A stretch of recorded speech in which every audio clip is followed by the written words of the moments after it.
Hey, what's up everybody? It's Lance again, and today I'm going to talk about another movie. Yes, another movie. Today we're going to be talking about Darkest Hour, directed by Joe Wright. The film stars Gary Oldman as the one and only Winston Churchill, who has been played many times in both television and film. Kristen Scott Thomas, who plays his wife. Lily James, who plays his typewriter. Ben Mendelsohn, who plays the King of England.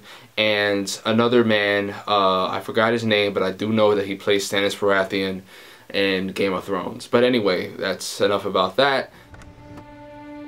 Let them see your true qualities. My poor judgment. Your sense of humour. Ho, ho, ho. Your Majesty. Mr. Churchill. Well, so obviously this is a familiar story, especially if you watch Dunkirk. A lot of people are probably going to be comparing this film to Dunkirk simply because of the fact the matter is it centers around the same exact time frame. They're both completely separate films, so that's out of the question. This is more of a political biopic drama, of course, and that's more of the epic film, that epic war film that you were expecting. But I just came out of this not too long ago. It was like a few hours ago. I just came out of it, and I mean, it's a fine movie. Honestly, I think the best thing about it is Gary Oldman's performance. Everything else kind of is like a traditional biopic. Joe Wright, I like him as a director. I love Hannah, Pride and Prejudice, Atonement. What else did he do? I think he did Anna Karenina. He's done a few films. They've all been beautifully shot. The cinematography here is no question. It is a very well shot movie. But on the other hand, it is a political biopic drama. Hardcore drama, and it's a biopic, and it follows the traditional stages of a traditional biopic. Obviously, if you know the events that happened, which I just explained, you understand that's exactly how it's going to go. Like, you understand, if you're familiar with the story, going into it, what you're going to get, and you come out of that. But you get to experience the performance that Gary Oldman brings, because he's amazing. He's great.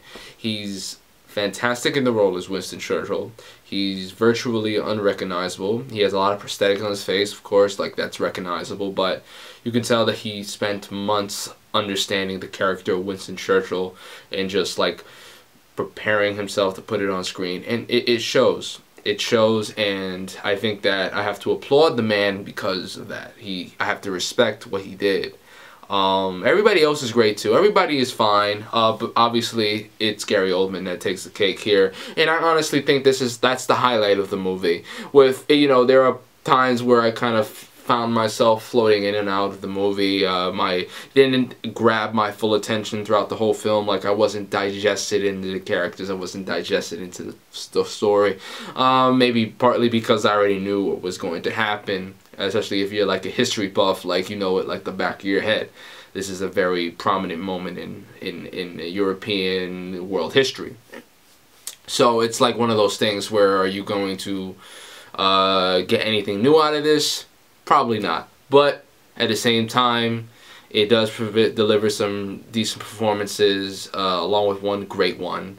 And yeah, the direction is honestly nothing to write home about as far as shot selection, but the shots that they do choose, or Joe Wright chose, they do look beautiful. His cinematographer, I forgot his name, they did a great job. So I have to admit, the shots where light is obviously just coming from like he knows outside or whatever lights.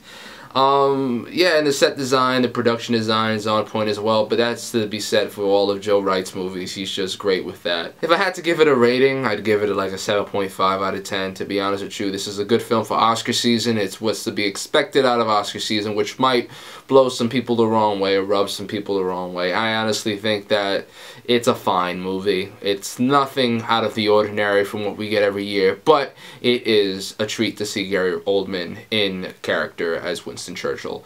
So there you have it. There's my review of Darkest Hour. Please follow me on Twitter. My link will be in the description below.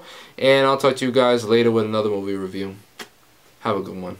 Peace.